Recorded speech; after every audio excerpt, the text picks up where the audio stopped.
What are things? I remember being on a farm in Nebraska, and Dr. Larry Coleman asked me, "Hey, you're a swine nutritionist. What? I mean, high paying salary.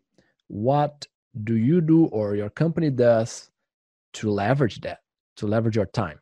So that story to ask you, what do you do to leverage your time from the minimal thing, email, details on email, type of management, texting, whatever, anything else? I'm curious. It's an area that I love. Me too, because I always want to be more efficient. Mm-hmm. Now that I have a little guy, Mm-hmm. I don't want to spend as much time at work as I used to. It's not that I don't love it. It's just that I have other things in life that I love now. So one of the big things I've done with my team is empower them. If you've got people that are willing and able and technically savvy, you should allow them to help you with reports and communication, and let them own that decision, and not, if they make their own decision, not beat them down, but really try to utilize the people around you that are capable and that will help you. Now if they're your employees, I guess they kind of have to help you, but a lot of times there's that dotted line to other folks in your organization, in your practice, and try and identify their skill set and try to, use them to do stuff that is not specific to your expertise. So don't be a micromanager on, the email had a misspelling, Mm-hmm. at the big picture, right? Did it get the point across? Did they do the right thing? Did they request the right test?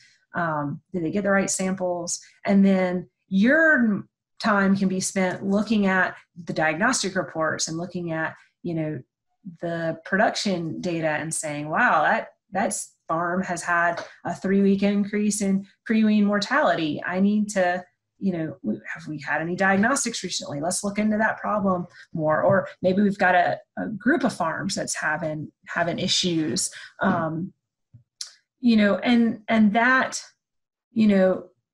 doing that, sets you apart as a leader, that ability. And that's kind of that circle of influence. You will grow just because people will see you as capable, as an expert in an area, and they see that you don't get caught in maybe some of the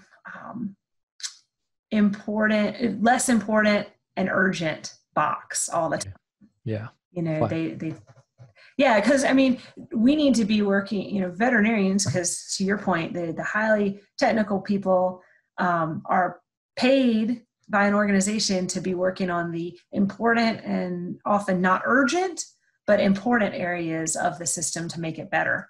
And I always reference a system because that's my expertise, but that's true in your practice. It's true in life. Mm-hmm. And people, the only thing is about if you're good at your job, people ask you to do more.